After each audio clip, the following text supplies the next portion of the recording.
మునగ పెసరపప్పు బన్ను దోశ. అంటే ఇక్కడ మునగ అంటే ఏంటి, పేరులోనే ఉంది మునగాకు. సో మునగాకు పెసరపప్పు కాంబినేషన్లో ఒక దోశ అనమాట. సో ఇది డెఫినెట్గా దోశలు అంటే ఈ మధ్యకాలం అందరూ not only for breakfast, dinner లాగా కూడా టిఫిన్స్ చేసుకుంటున్నారు. అంటే డిన్నర్కి టిఫినే తింటున్నారు. చపాతీయో దోశో లేకపోతే లైట్గా సింపుల్గా ఉప్మా చేసుకోవడమో, మిల్లెట్ ఉప్మా చేసుకోవడమో అలా చేసుకుంటూ ఉన్నారు. వై బికాజ్ ఎందుకులే అన్నం తినడం, ఎందుకులే మళ్ళీ హెవీగా తినడం అనేటువంటి ఒక ఉద్దేశంతో. సో ఇది మనకి ఏంటి అంటే అల్పాహారంగా బాగుంటుంది, డిన్నర్కి కూడా బాగుంటుంది. మరి ముందుగా కావాల్సిన పదార్థాలు ఏంటో చూసేద్దాం. మునగ పెసరపప్పు బన్ను దోశ తయారు చేసుకోవడానికి కావాల్సిన పదార్థాలు: నానబెట్టుకున్న పెసరపప్పు 1 కప్పు, మునగాకు 1 కప్పు, జీలకర్ర 1 టేబుల్ స్పూన్, అల్లం కొద్దిగా, పచ్చిమిర్చి 4, పసుపు 1/2 టేబుల్ స్పూన్, ఉప్పు తగినంత, క్యాబేజ్ తరుగు 1/2 కప్పు, క్యాప్సికం ముక్కలు 1/2 కప్పు, క్యారెట్ తురుము 1/2 కప్పు, కొత్తిమీర కొద్దిగా, ఫ్రూట్ సాల్ట్ కొద్దిగా, నూనె 3 టేబుల్ స్పూన్లు, ఆవాలు కొద్దిగా. మునగ పెసరపప్పు బన్ను దోశ తయారు చేసుకోవడానికి కావాల్సిన పదార్థాలన్నీ కూడా రెడీగా ఉన్నాయి. సో ఇక్కడ మనము మునగాకు పెసరపప్పుతో ఒక కాంబినేషన్లో ఒక దోశ అనమాట. సో మునగాకు అనగానే ఫస్ట్ గుర్తొచ్చేది కాల్షియం, ఐరన్, కాల్షియం, పొటాషియం ఇవన్నీ చాలా అధికంగా ఉంటాయి. సో ఎప్పుడైనా బోన్ స్ట్రెంగ్త్ అవ్వాలి అంటే మునగాకు ఎక్కువగా తినమని సజెస్ట్ చేస్తూ ఉంటారు. అంతేకాకుండా బ్రెయిన్ హెల్త్కి చాలా మంచిది. ఇందులో యాంటీ ఇన్ఫ్లమేటరీ గుణాలు ఉంటాయి. అలాగే షుగర్ ఉన్న వాళ్ళు కూడా హ్యాపీగా మునగాకు పొడి కానివ్వండి, మునగాకుతో ఏ వంట తిన్నా కూడా ఆరోగ్యానికి చాలా మంచిది. బ్లడ్ షుగర్ లెవెల్స్ అనేవి చాలా బాగా కంట్రోల్లో ఉంటాయి. సో ఆ తర్వాత ఇందులో క్యాబేజు, క్యారెట్, అఫ్ కోర్స్ పెసరపప్పు చక్కగా చలువ చేస్తుంది. సో ఇవన్నీ కూడా మనం యాడ్ చేస్తున్నాం. సో చాలా సింపుల్గా చాలా చాలా టేస్టీగా ఉండబోతుంది. అండ్ ఇది లుక్ కూడా చూడడానికి ముద్దుగా బుజ్జిగా ఉంటుందన్నమాట. ఎందుకో ఏంటో ఇప్పుడు తెలుసుకుందాం. ఫస్ట్ ఒక మిక్సింగ్ బౌల్ తీసుకుందాం. సో ఈ మిక్సింగ్ బౌల్లో ముందుగా నానబెట్టుకున్నటువంటి పెసరపప్పు వేసుకుందాం. ఆ తర్వాత దీంట్లో ఘాటుకు సరిపడా అల్లం ముక్కలు, ఆ తర్వాత కాస్త జీలకర్ర, ఆ తర్వాత పచ్చిమిరపకాయలు, ఆ తర్వాత కాస్త పసుపు. సో ఇవన్నీ వేసుకొని కొంచెం ఉప్పు కూడా మిక్స్ చేసుకొని, ఆ తర్వాత మన ముఖ్యమైన ఇంగ్రీడియంట్ ఏంటి, మునగాకు. సో మునగాకుని కూడా చక్కగా 1 కప్పు నిండా వేసేసుకుంటున్నాం. సో ఆబ్వియస్లీ మనకి ఇది చూస్తేనే అర్థమైపోతుంది దోసపిండి ఏ రంగులో ఉంటుంది అని. సో మునగాకు చాలా మంచిదండి. మునగాకు ఈ రూపంలో తినచ్చు, మునగాకు పొడి తయారు చేసుకొని తినచ్చు, మునగాకుతో పప్పు తయారు చేసుకోవచ్చు. ఇలా చాలా మునగాకు అంటే మునగాకు కింద 30 రకాల బెనిఫిట్స్ ఉన్నాయని చెప్తారు. అంటే అది ఒక ఆకు 30 రకాల రోగాలను తగ్గిస్తుంది అని చెప్తారు. సో చాలా అంటే మునగాకు చెట్టుని పెంచుకోండి, లేదా ఎవరింట్లో అయినా చెట్టు ఉంటే తెంపుకోండి, హ్యాపీగా కావాల్సినవన్నీ కూడా చేసుకోండి. ఆరోగ్యానికి చాలా మంచిది. సో అటువంటి మునగాకుతో మనం ఈరోజు బన్ను దోశ తయారు చేసుకోబోతున్నాం. సో ఫస్ట్ దీన్ని చక్కగా దోశ పిండిలాగా రుబ్బుకొని తీసుకొచ్చేస్తాను. అండ్ ఆ తర్వాత హ్యాపీగా దోశ వేసేసుకుందాం. చెప్పానా? సో చక్కగా మునగాకు అంత క్వాంటిటీ వేసిన తర్వాత రంగు ఇలాగే ఉంటుంది. సో బాగుంది కూడా యాక్చువల్లీ.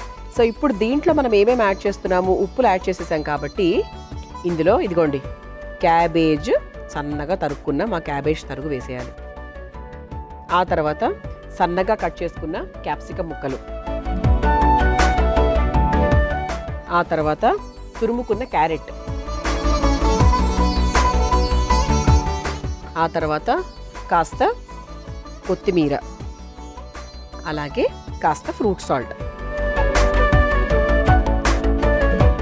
ఇప్పుడు ఒకసారి నీట్గా మిక్స్ చేసేసుకోవాలి.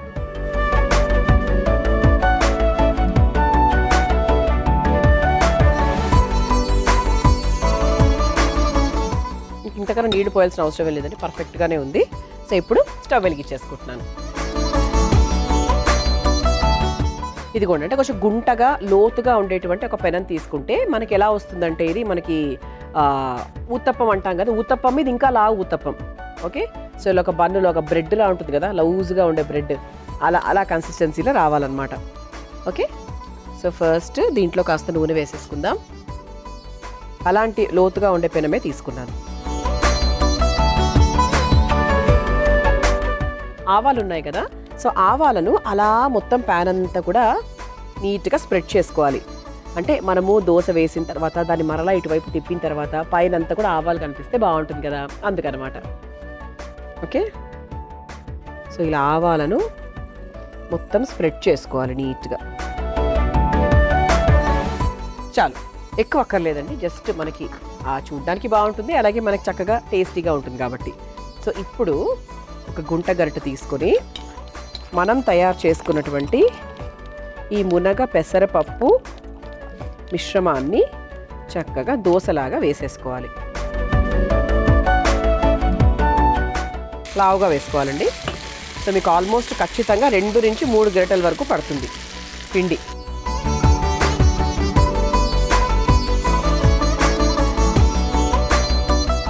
సో దీన్ని మనం సిమ్లో పెట్టుకొని లైట్గా పైనుంచి కూడా కాస్త నూనె వేసుకొని వీలైతే మూత పెట్టుకొని చక్కగా ఆవిరి మీద బాగా ఉడికించుకోవాలి. బికాస్ మనం కొంచెం లావుగా వేసాం కదా, సో లోపలంతా కూడా పచ్చిగా లేకుండా. సో ఇది అవ్వడానికి ఒక 2 మినిట్స్ టైం పడుతుందండి. మనం చక్కగా మునగాకు అలాగే పెసరపప్పు ఇవన్నీ వేసుకొని చక్కగా రుబ్బేసుకున్నాము. అల్లం ముక్కలు ఇవన్నీ వేసుకొని సో చూసారా అసలు చక్కగా రెడీ అయిపోయింది. మనం వేసుకున్న ఆవాలు కూడా చక్కగా ఫ్రై అయిపోయింది. సో ఇలా మనకు లావుగా వస్తుందన్నమాట. అటువైపు అంతా కొంచెం కరకరలాడుతూ ఉంటుంది, మరోవైపు అంతా కూడా మనకి ఒకటే వైపు తిప్పాం కదా, సో అందుకు అలా ఉంటుంది. సో ఇది చెప్పినట్టుగా నేను బ్రేక్ఫాస్ట్కి బాగుంటుంది, డిన్నర్కి కూడా బాగుంటుంది.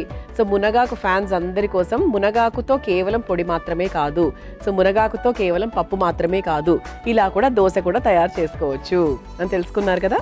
ఇదిగోండి సర్వింగ్ ప్లేట్ కూడా రెడీగా ఉంది కాబట్టి సర్వ్ చేసేసుకుందాం.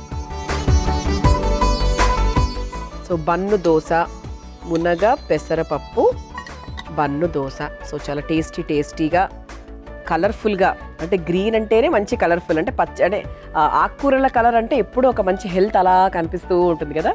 సో మునగ పెసరపప్పు బన్ను దోశ మీరు తయారు చేసుకోవాలనుకుంటే కావాల్సిన పదార్థాలు, తయారు చేసుకునే విధానం మరొకసారి చూసేయండి. మునగ పెసరపప్పు బన్ను దోశ తయారు చేసుకోవడానికి కావాల్సిన పదార్థాలు: నానబెట్టుకున్న పెసరపప్పు 1 కప్పు, మునగాకు 1 కప్పు, జీలకర్ర 1 టేబుల్ స్పూన్, అల్లం కొద్దిగా, పచ్చిమిర్చి 4, పసుపు 1/2 టేబుల్ స్పూన్, ఉప్పు తగినంత, క్యాబేజ్ తరుగు 1/2 కప్పు, క్యాప్సికమ్ ముక్కలు 1/2 కప్పు, క్యారెట్ తురుము 1/2 కప్పు, కొత్తిమీర కొద్దిగా, ఫ్రూట్ సాల్ట్ కొద్దిగా, నూనె 3 టేబుల్ స్పూన్లు, ఆవాలు కొద్దిగా. మునగ పెసరపప్పు బన్ను దోశ తయారు చేసుకునే విధానం: ముందుగా ఒక బౌల్లో నానబెట్టుకున్న పెసరపప్పు, అల్లం ముక్కలు, జీలకర్ర, పచ్చిమిర్చి, పసుపు, ఉప్పు, మునగాకు వేసి మెత్తగా దోశ పిండిలాగా మిక్సీ పట్టుకోవాలి. తర్వాత అందులో సన్నగా తరుక్కున్న క్యాబేజ్, తరిగిన క్యాప్సికం, క్యారెట్ తురుము, కొత్తిమీర, ఫ్రూట్ సాల్ట్ వేసి కలిపి పక్కన పెట్టుకోవాలి. ఇప్పుడు స్టవ్ వెలిగించి పాన్ లో కాస్త నూనె వేసి వేడయ్యాక ముందుగా ఆవాలు వేసి వాటిపైన కలిపి పెట్టుకున్న పెసరపిండిని దోశలాగా వేసుకుని నూనెతో 2 వైపులా కాల్చుకుని ఒక సర్వింగ్ ప్లేట్ లోకి తీసుకుని సర్వ్ చేసుకుంటే మునగ పెసరపప్పు బన్ను దోశ రెడీ.